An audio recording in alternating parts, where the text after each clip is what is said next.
Bien, pues sean bienvenidos a Conexión Vida. Esta es su casa. Qué bueno que algunos que estaban fuera ya están aquí con nosotros. Y quiero invitarte.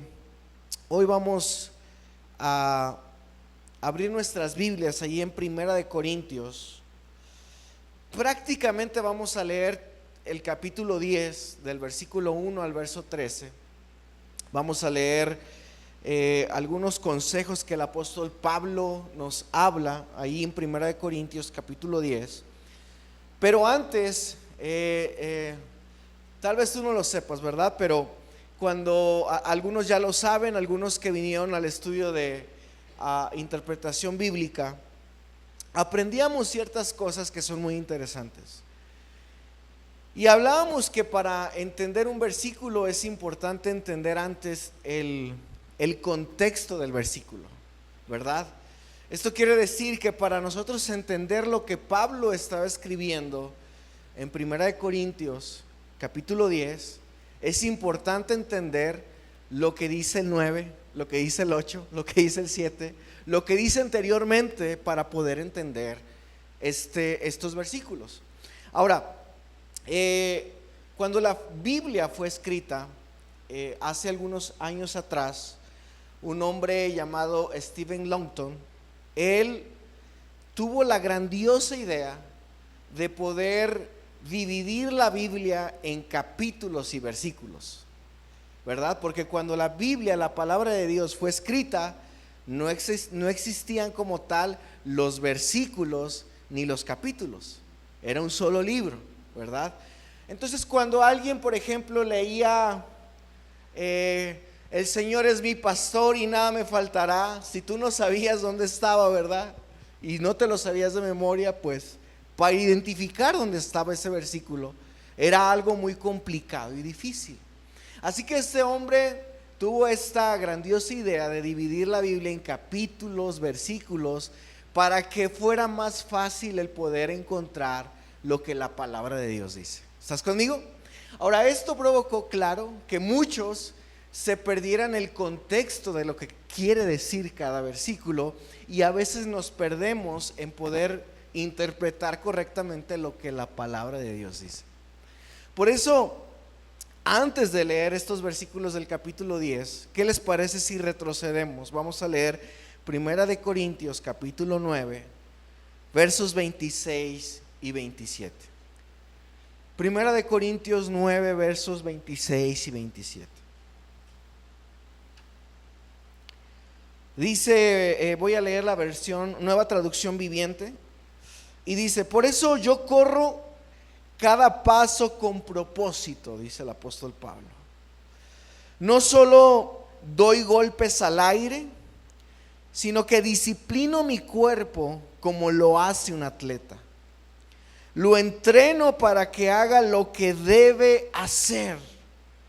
De lo contrario, temo que después de predicar a otros, yo mismo quede descalificado.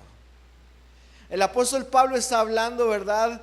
Y él nos hace ver su sentir, su corazón, y nos hace ver parte de lo que él estaba haciendo. Y él dice: yo corro como un atleta, trato de disciplinar mi cuerpo, porque no vaya a ser, dice el apóstol Pablo, que en algunas versiones dice que después de haber sido heraldo, en otras versiones dice porque después de haber sido ejemplo para otros, no vaya a ser que yo mismo quede descalificado. Esto quiere decir que no importa si eres un pastor, no importa si eres un ministro de alabanza, no importa si tienes un gran ministerio, no importa quién seas, porque el mismo apóstol Pablo, él decía: no sea que yo mismo, a pesar de todo lo que he hecho, todo lo que he logrado, todas las misiones que hemos levantado, todo el evangelio que hemos llevado a otros lugares, no vaya a ser que yo mismo vaya a perderme. No vaya a ser que yo mismo quede descalificado. Y este era un temor que el apóstol Pablo tenía, porque la realidad es que todos en algún momento podemos caer.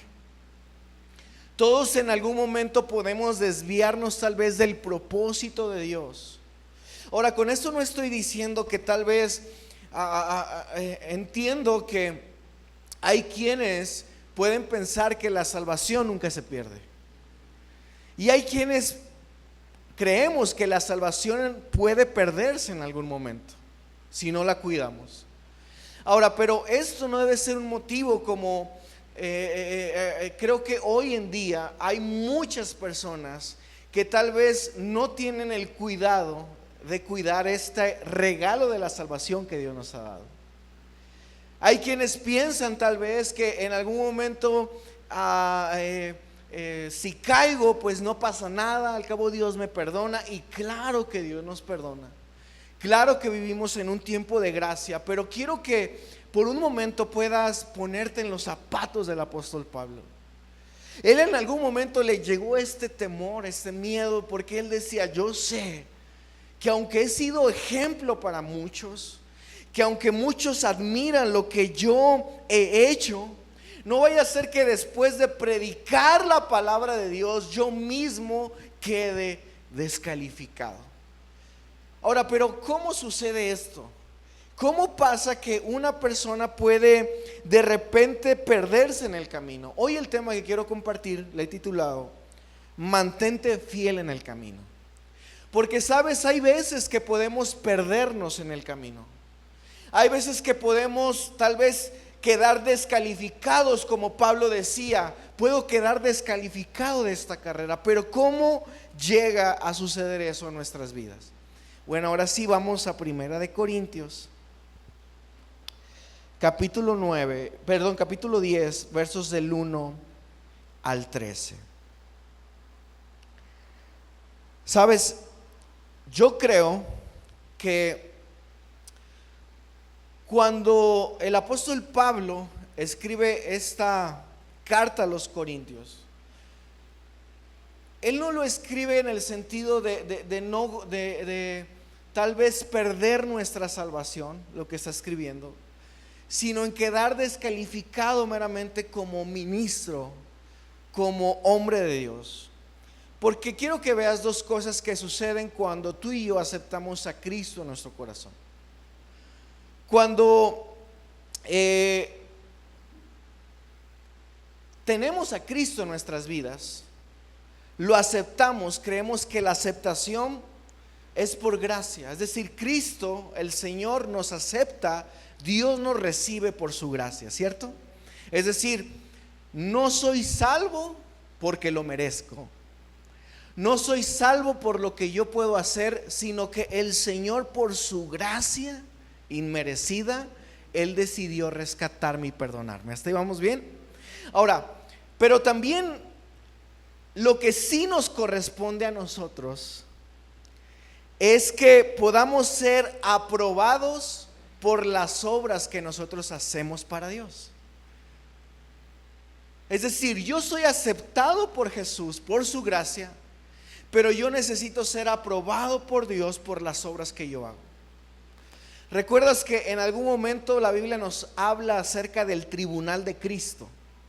Y en el tribunal de Cristo, por ejemplo, dice la Escritura que algunas de nuestras obras van a ser pasadas por el fuego. Y dice que algunas de las obras que nosotros hacemos van a ser como hojarasca, que las va a pasar el Señor y caray, pues no hiciste nada, va a decir el Señor, ¿verdad? ¿Qué pasó? Otras obras van a ser más resistentes, como madera, como piedras preciosas, como el oro. Pero nuestras obras, dice la Escritura, van a ser probadas, ¿cierto? Eso no quiere decir que no vamos a ser salvos. Vamos a ser salvos, pero el Señor nos va a decir: hey, ¿qué pasó con los dones, con el talento, con el propósito que yo tenía para tu vida? ¿Qué hiciste? Y el Señor ahí nos va a demandar en este tribunal. Ahora, también cuando hablamos de la aceptación tiene que ver es algo que nosotros recibimos, es algo que el Señor nos da.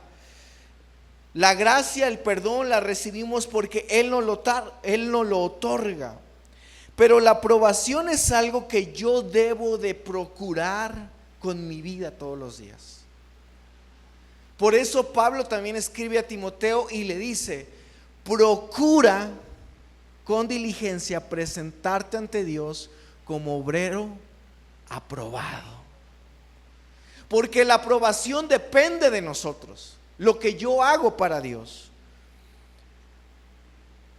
Pero también debemos de entender que la aceptación tiene que ver por lo que Cristo hizo por mí, como lo mencionábamos ahorita. Pero la aprobación tiene que ver con imitar a Cristo.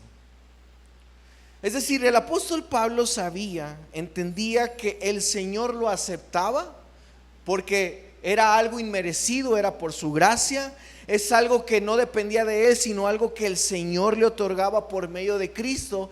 Pero él entendía que había una responsabilidad en él para presentarse delante de Dios como un obrero aprobado. ¿Hasta aquí me está siguiendo? Ahora vamos al versículo número 1 del capítulo número 10.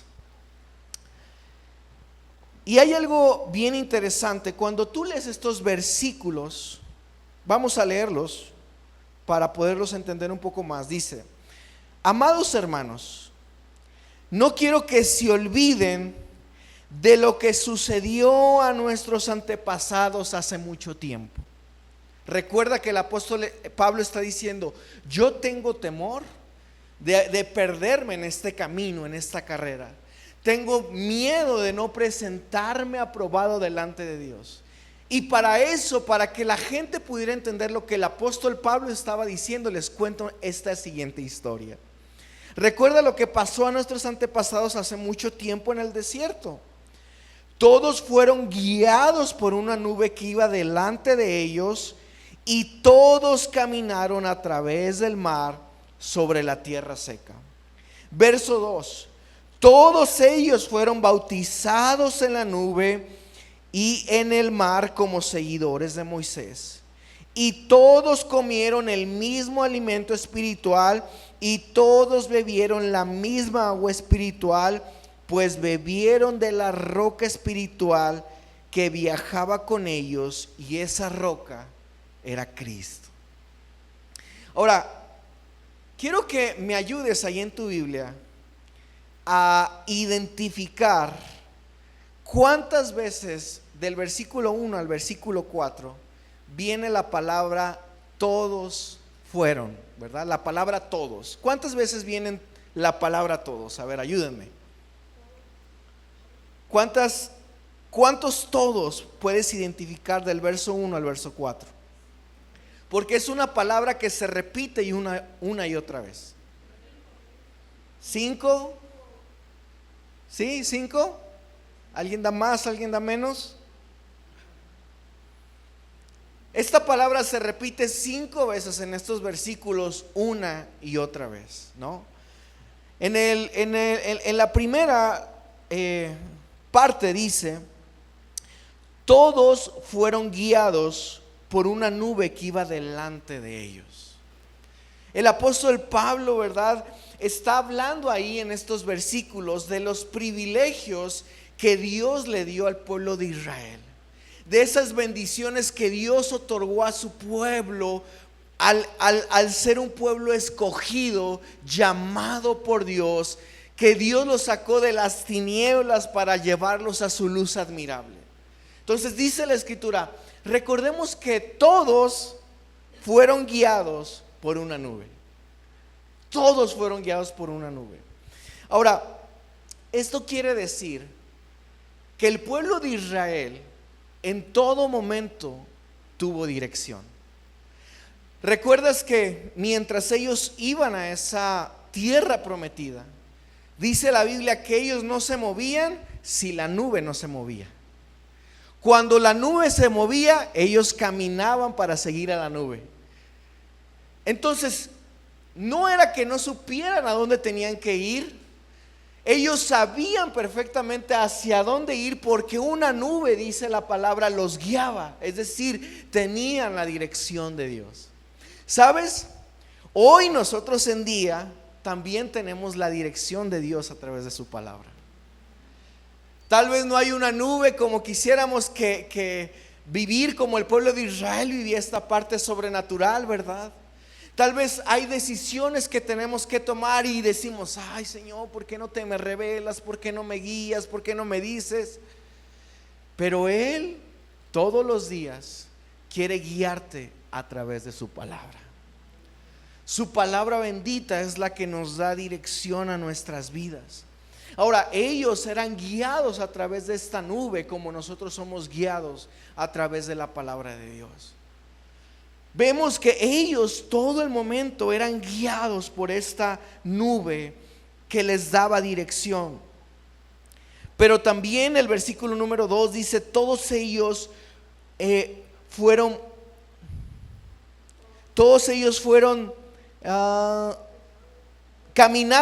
todos caminaron a través del mar sobre la tierra seca. Esto nos habla de que Dios trajo libertad a su pueblo. No solamente eran guiados por una nube para llegar hacia el lugar que Dios tenía para ellos, sino que también dice la Escritura que ellos fueron liberados, caminaron en tierra seca. Dios trajo libertad a su vida. Lo mismo que sucede con nosotros cuando decidimos entregar nuestras vidas a Jesús. Dios trae libertad a nuestras vidas. Pero también el versículo número 2 dice: todos ellos fueron bautizados en la nube y en el mar como seguidores de Moisés. Todos fueron bautizados, es decir, tuvieron una identificación como pueblo. ¿Sabes que Dios trataba a su pueblo de la misma manera que Dios trataba a Moisés? Así Dios trataba a su pueblo. La relación que Dios tenía con su pueblo era la misma relación que Dios tenía con Moisés. Lo mismo cuando la Biblia dice fueron bautizados por Moisés. Es como cuando la Biblia también nos habla que nosotros somos bautizados en Cristo. Es decir, ahora nuestras vidas están identificadas con Él. Ya no vivimos nosotros, sino que ahora Cristo vive en nosotros. Fuimos sepultados nosotros para que ahora Cristo viviera en nosotros. Esto quiere decir que fuimos identificados con Jesús. Ahora tenemos una identificación con Él, que le pertenecemos, que somos de Él. Pero también el versículo nos sigue diciendo que todos comieron del mismo alimento espiritual. Yo pregunto, ¿el alimento que Dios les daba en el desierto era espiritual o era físico? ¿Tú qué crees?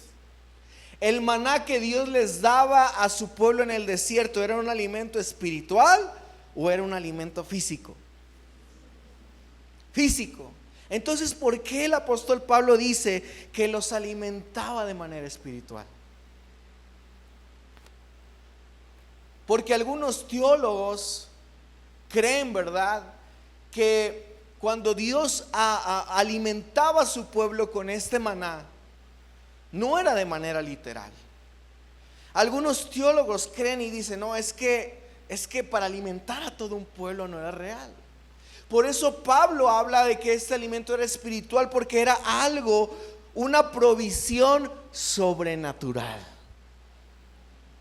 Era algo que solamente Dios podía hacer. Era algo que solamente Él podía, de una manera, en un desierto, proveer a su pueblo, traer provisión. Y Dios trajo a su pueblo provisión. Por eso dice, les trajo un alimento espiritual, porque si ellos trataban de sembrar, si ellos trataban de luchar con sus fuerzas, nunca iban a tener el alimento suficiente. Por eso Dios, de manera sobrenatural, traía alimento a su pueblo. Entonces vemos que Dios trajo dirección con la nube. Dios trajo libertad cuando cruzaron por ese mar seco. Dios trajo una identificación cuando fueron bautizados. Dios trajo provisión al darles el maná. Pero también sigue diciendo, y todos bebieron de la misma agua espiritual. Es decir, todos recibieron esa protección de Dios, ese cuidado de Dios que ellos necesitaban. Y nosotros podemos ver cómo Dios trajo estos privilegios al pueblo de Israel por todo el tiempo que Israel estuvo en el desierto. Dios una y otra vez tenía cuidado de su pueblo, les daba lo que necesitaba, estaba con ellos, tenía cuidado de sus vidas, les cuidaba de todo mal. Pero versículo número 6, el apóstol Pablo da una advertencia. Bueno, vamos a leer desde el 5, brinca el 5, dice, sin embargo, Dios no se agradó con la mayoría de ellos y sus cuerpos fueron dispersados por el desierto. Quiero que veas conmigo esto. Pablo está hablando en 1 Corintios 9, el temor a perderse, el temor de ser descalificado, ¿recuerdas?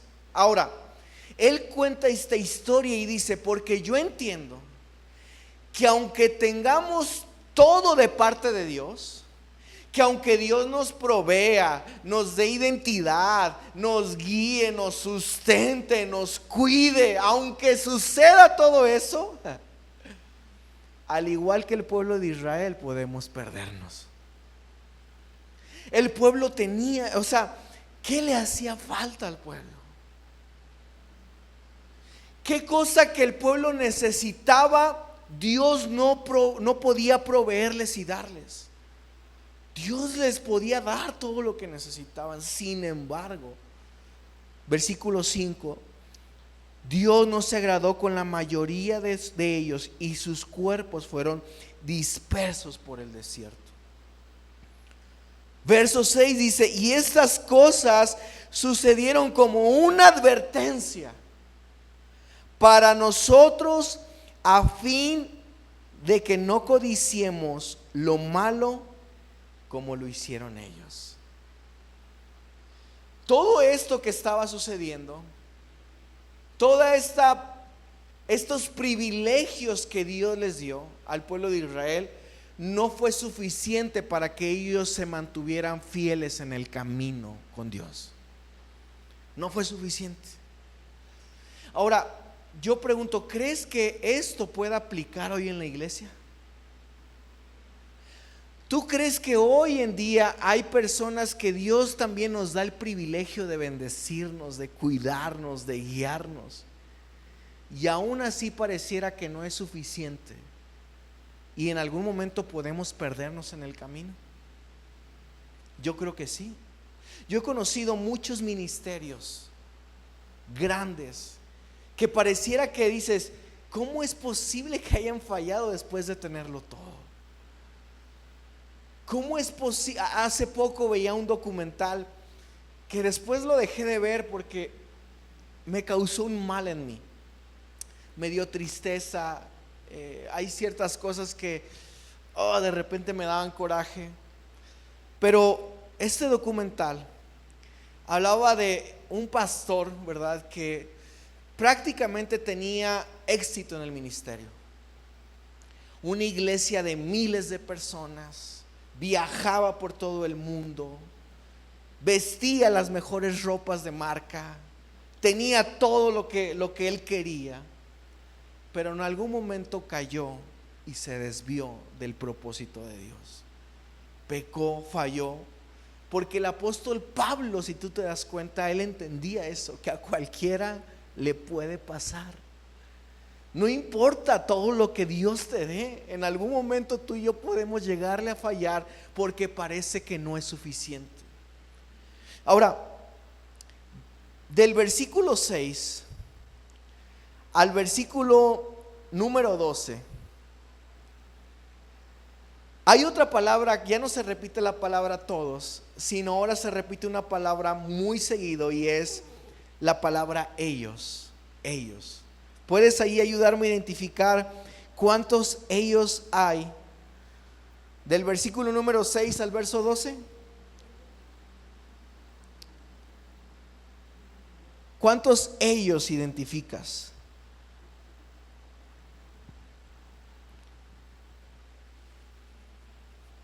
Del verso 6 al verso 12.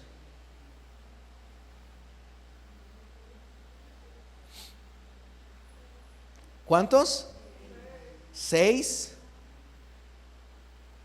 ¿Sí? Vamos a leer versículo número 6.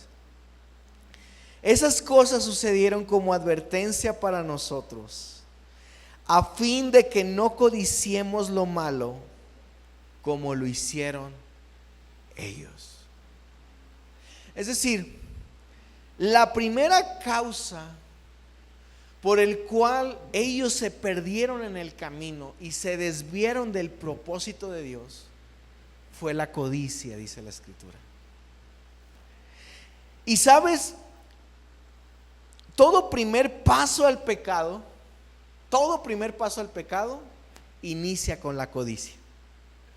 ¿Recuerdas cómo fue el pecado original? ¿Cómo entró el pecado en el hombre, en el huerto?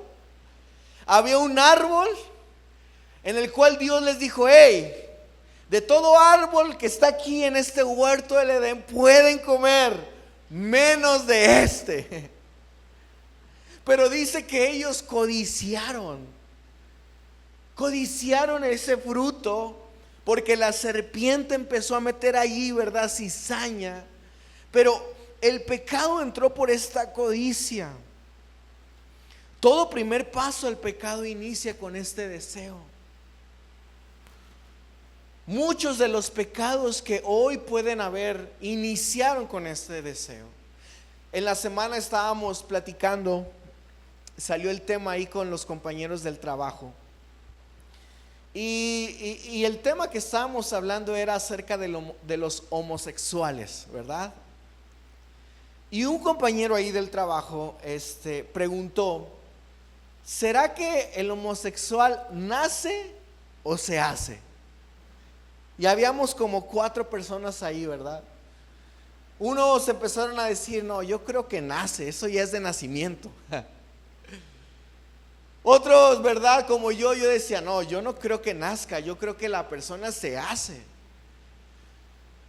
Y estábamos debatiendo entre si este pecado, ¿verdad?, nacía o no se hacía. Y unos hablaban y decían, gracias, hablaban y decían: bueno, es que yo tengo familiares, o tengo amigos, o tengo conocidos, que tú los veías desde muy pequeño y ya lo traían, me decían ellos. Desde pequeñitos yo los veía y ya se les notaba a leguas. Y unos decían: por eso yo creo que nacen. Mientras platicábamos de este tema, yo caía en reflexión, porque yo creo, ¿verdad?, que todo pecado nace precisamente de un deseo. De un deseo. Hay ciertos pecados que tú y yo podemos cometer, muchas gracias Edwin, en nuestras vidas, y todo inició con un pequeño pensamiento. Tal vez hay quienes aquí, ¿verdad?, aún no han caído en ciertos pecados, pero en tu mente puede haber cierto deseo. ¿Recuerdas que Jesús, cuando hablábamos nuestra serie Pero yo os digo, hablábamos que lo que Jesús más quería atacar no era la acción, sino las intenciones del corazón? Porque mira, quiero que lo veas de esta manera. Cuando Jesús explica la palabra del hijo pródigo, el hijo pródigo sí, tuvo un montón de pecados, falló, se gastó el dinero de su papá, hizo un montón de cosas que no eran correctas. Pero el mayor pecado no fue lo que el hijo pródigo hizo como tal, sino que el hijo que vivía en casa fue el que llegó a pecar más de cierta manera por su corazón. Porque mira, lo externo que uno hace como pecado, pues al final se puede corregir cuando tú te das cuenta que hay algo que está mal. Pero lo interno que no se ve, que solamente Dios puede trabajar en nuestras vidas, ¿cómo lo sanamos? ¿Cómo lo trabajamos? Por eso el Señor dice: hey, hay personas, el pueblo de Israel se perdió porque empezó a codiciar. Ay, cómo deseamos más las cosas de Egipto. Ay, estábamos más a gusto allá. Ay, cómo extraño esos rábanos, esas cebollas de Egipto. Estaban hartos del maná. Y muchos de ellos se desviaron del camino por su codicia. Pero también, versículo número 7 dice: no rendimos culto a los ídolos como hicieron algunos de ellos. Como dicen las escrituras, el pueblo celebró con abundante comida y bebida y se entregó a diversiones paganas. ¿Sabes? Una manera en cómo también nos desviamos y podemos de alguna manera errar en nuestro propósito es cuando hay ciertas cosas en nuestras vidas que se convierten en ídolos. Un ídolo no necesariamente es la Virgen de Guadalupe, el San Juditas. Un ídolo tiene que ver con todo lo que le quita a Dios el primer lugar en tu vida. Hay gente que su ídolo puede ser el trabajo. Y viven solamente para trabajar. No les importa leer la Biblia, orar, buscar de Dios, rendir adoración, porque dicen: es que no tengo tiempo. No, hombre, es que trabajo todo el día. Entonces tu ídolo ha sido el trabajo. Porque cuando Dios no es el primer lugar en tu vida, entonces aquello que tú le dedicas más tiempo se convierte en tu ídolo. Esta semana me llegó mi resumen semanal en mi celular de cuánto tiempo paso en mi dispositivo celular. Esta semana me marcó que estuve aproximadamente de 7 a 8 horas diarias en este dispositivo. Esta semana. Cuando yo lo vi me asusté, dije: 8 horas de mi vida invertidas en este celular, ¿cómo puede ser posible? ¿En qué momento? Pero con esto yo me puedo dar cuenta que en mí puede haber un problema que necesito cuidar. ¿Qué cosa en tu vida tal vez se ha convertido en un ídolo que le ha quitado el primer lugar a Dios en tu vida? En el versículo número 8 dice: y no debemos cometer inmoralidad sexual como hicieron algunos de ellos. Si tú lees el versículo anterior, el versículo 7, dice que el pueblo celebró con abundante comida y bebida y se entregó a diversiones paganas. ¿Qué clase de diversiones paganas tú crees que estaban haciendo que los llevó después de eso a una inmoralidad sexual? Ay, es que bailar con perreo no pasa nada, pastor. Pues la Biblia dice que sí, porque te puede llevar a desviaciones y eso te va a llevar a algo más grande. Si te das cuenta cómo los pecados parece que van en aumento. Primero empezó con un deseo, la codicia. Después de eso empezaron a dejar a Dios en primer lugar en sus vidas, cayendo a la idolatría. Después de eso cayeron en el pecado de inmoralidad sexual. ¿Sabes? Hoy yo me he dado cuenta más que nunca en esta generación que hoy tenemos un peligro inminente en caer en este pecado de inmoralidad sexual. Porque, ¿sabes? No se trata solamente de cometer un acto como tal, como lo decía Jesús, sino que desde el pensamiento podemos cometer esta inmoralidad sexual. Podemos ver que el hombre más sabio, Salomón, recuerdas que Salomón en Cantares Él escribía y decía: gózate con la mujer de tu juventud y disfruta a tu esposa. Y hablaba de disfrutar a una sola mujer. Pero vemos que Salomón, después de algún tiempo, ya no se quedó con una, empezó con 2, 3, 4 y miles de mujeres, ¿recuerdan? Y eso fue su perdición. Su reinado terminó mal por la inmoralidad que hubo en él. Hoy, tal vez ahora, tu harem pueden ser esos videos en TikTok, en Facebook que ves de hombres o de mujeres sensuales, y con eso podemos cometer pecado. Y el Señor nos está diciendo: hey, tengan cuidado de caer en eso. Tengan cuidado. Yo lo puedo ver en mis redes sociales constantemente. Hay videos donde hay mujeres que tratan de enseñar de todo, ¿no? Tú quieres ver una receta de comida y te enseñan otra. Dices: ah, caray, pues si puse una receta y me están enseñando otra cosa. Porque ya todo tratan de vender de esa manera. Y la manera en como yo he descubierto que Dios quiere que yo cuide mi vida de alguna forma, cada vez que aparecen estos videos, trato de cerrarlos, bloquearlos, no permitir que el algoritmo me siga mandando más de ese tipo de cosas. Porque en algún momento podemos caer y desviarnos del propósito de Dios.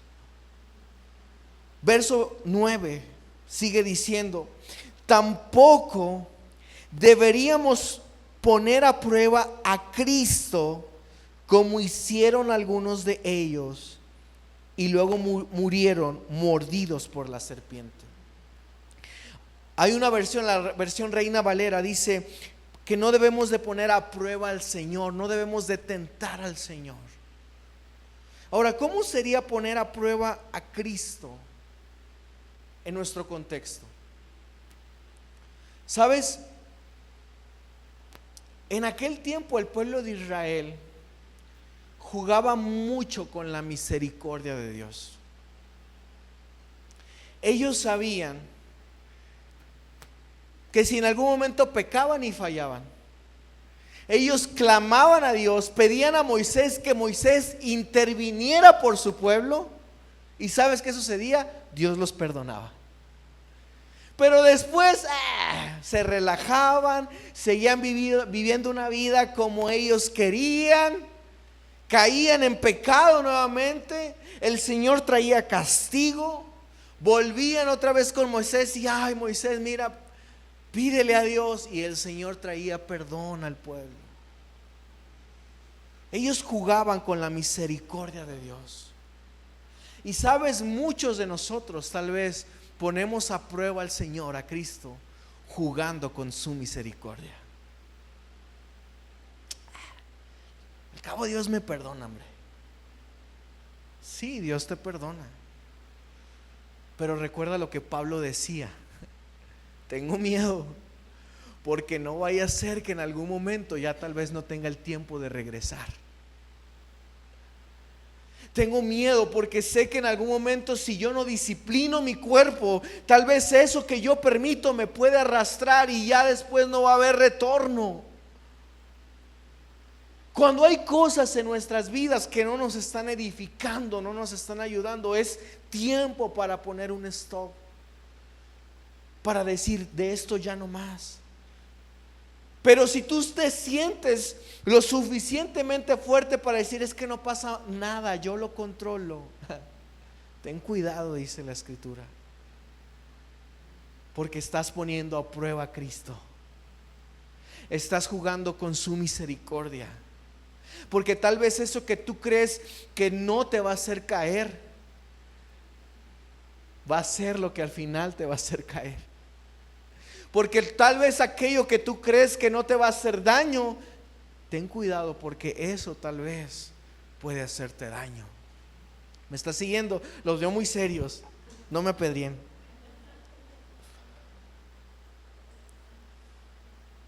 Versículo número 10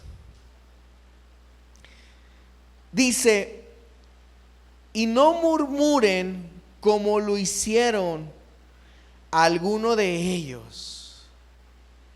Y no murmuren como lo hicieron algunos de ellos. Tal vez no necesito explicar mucho esto de la murmuración, ¿o sí? En griego la palabra murmuración es chisme. ¿Sabes?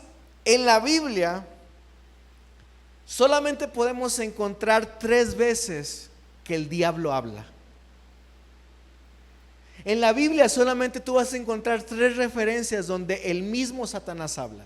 La primera, en Génesis, cuando el diablo habla con la mujer. Y lo que el diablo trata de hacer es decirle: oye, ¿sí sabías que Dios no quiere que sean como Él? Trata de poner poner al hombre y a Dios, ¿verdad?, en contra. Y dice: oye, ¿sí sabes que hay un fruto que si comes de él te va a hacer igual a Dios? Pero Dios no quiere que sean como Él. No quieren que conozcan lo que es lo bueno y lo malo. Vemos después, más adelante, que el diablo habla cuando el diablo se presenta delante de Dios para reclamarle sobre la vida de Job. ¿Recuerdas? No, pues sí, mira tú, ¿cómo él no te va a adorar si tú le das todo? ¿Cómo no te va a adorar y no te va a honrar si tú le bendices? Pero a ver, quítale todo lo que tiene, a ver si es cierto.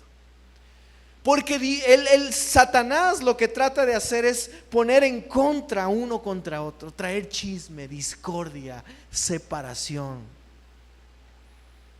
Vemos cuando Jesús va al desierto, el diablo también allí aparece, tratando, ¿verdad?, de poner en la mente de Jesús cosas incorrectas que no son. Porque la murmuración lo que hace es que trae división, trae separación. Pero en el versículo número 11 vuelve a dar la misma advertencia del versículo 6. Versículo 11 dice: esas cosas le sucedieron a ellos como ejemplo para nosotros. Se pusieron por escrito para que nos sirvieran de advertencia a los que vivimos en el fin de los tiempos. Esas cosas se escribieron como advertencia. Ahora, el secreto que Pablo da, versículo número 12. Este es el versículo para memorizar. Si ustedes piensan que están firmes, tengan cuidado de no caer. Voy a decirla en una versión viejita porque siento que trae más poder, ¿verdad? El que cree que está firme, mire que no caiga. El que cree estar firme, mire que no caiga. Porque en el camino del Señor es muy fácil perdernos aunque Dios nos dé todo. El pueblo de Israel tenía todo de parte de Dios. Si te fijas, hubo 5 bendiciones que Él trajo. Pero de la misma manera hubo 5 pecados que el pueblo de Israel cometió en contra de Dios. Ahora, pero el Señor también, en el versículo 13 nos dice algo bien importante. Y con esto quiero ir cerrando. Dice, versículo número 13: las tentaciones que enfrentan en su vida no son distintas de las que otros atraviesan. Y Dios es fiel y no permitirá que la tentación sea mayor de lo que puedan soportar. Cuando sean tentados, Él les mostrará una salida para que puedan resistir. El Señor sabe que tú y yo en algún momento vamos a tener situaciones en nuestras vidas que nos hagan desviarnos del camino. Va a haber algo. Yo no sé qué cosas tú crees que pueden ser más fuertes en tu vida para caer, pero dice la Escritura que Él nos mostrará una salida. Él nos mostrará una salida. Ahora, la pregunta sería, ¿cómo sería la salida para Dios? Porque, por ejemplo, si pensamos en alguien que perdió su trabajo, tal vez nosotros pudiéramos pensar que la salida es, pues que Dios le dio otro trabajo, ¿no? ¿Cierto? Bueno, si perdiste el trabajo, Dios te va a dar otro trabajo, ahí está la salida. Pero ¿a qué se refiere la palabra con Dios te dará una salida? ¿Se referirá a eso? Porque en el sentido del trabajo esto tendría lógica. Pero por ejemplo en el sentido de la muerte, cuando pierdes a alguien que tú amas, ¿cuál es la salida? A alguien que perdió un hijo, ¿cuál es la salida? Pues ten otro y ya. ¿Será esa la salida? ¿O cuál es la salida? Porque si tú te das cuenta, lo que el Señor dice es que Él nos mostrará la salida. Habla de algo inmediato. Habla de algo que va a suceder en ese momento. Pero por eso dice la palabra, para que puedan resistir. Porque la salida tiene que ver con resistir y mantenernos firmes. La salida tiene que ver con tener una perspectiva correcta del Evangelio y en quién estamos poniendo nuestra mirada. Porque el apóstol Pablo sabía y él decía, miren, yo sé que si Dios les da bendiciones como lo hizo con el pueblo de Israel, eso no les garantiza nada. Dios les puede proveer, Dios les puede dar, Dios les puede hacer florecer, y aún así nunca va a ser suficiente. El pueblo de Israel vio milagros asombrosos de parte de Dios, y por eso Pablo escoge esta historia y les cuenta todo lo que sucedió. Y él dice, pero aún así cualquiera puede no estar aprobado delante de Dios. Aún así podemos fallar si no tenemos nuestra mirada en nuestra roca, que es Cristo. Charles Spurgeon decía, toda la santidad del creyente es obra práctica de tener los ojos puestos en Cristo. La santidad del creyente depende de dónde está nuestra mirada, de en quién está nuestra mirada. Si tu mirada está en las cosas terrenales, en las cosas materiales, tu fe no va a ser suficiente. Porque Pablo entendía algo asombroso. Él entendía que su recompensa en esta carrera, ¿recuerdas el capítulo 9? Él decía, porque yo estoy como un atleta, no como un atleta que da golpes en el aire, ni que corre como en la nada. Él dice, yo voy corriendo, yo voy trabajando, disciplinando mi cuerpo, mi vida, porque él entendía que su recompensa no era una corona, su recompensa era una persona. Él sabía que su recompensa no iba a ser lo que iba a recibir ahí en el cielo. Su recompensa iba a ser de a quién iba a ver ahí en el cielo. Él sabía que el Señor lo iba a estar esperando. Porque nuestra recompensa no es una corona, es una persona y se llama Jesús. Y cuando ponemos nuestra mirada en Él, es más fácil mantenernos en el camino. Mi mirada no está solo en su provisión, solo en su protección, solo en lo que Él me puede dar. Mi mirada está puesta en lo que Él ya hizo por mí. Por eso el apóstol Pablo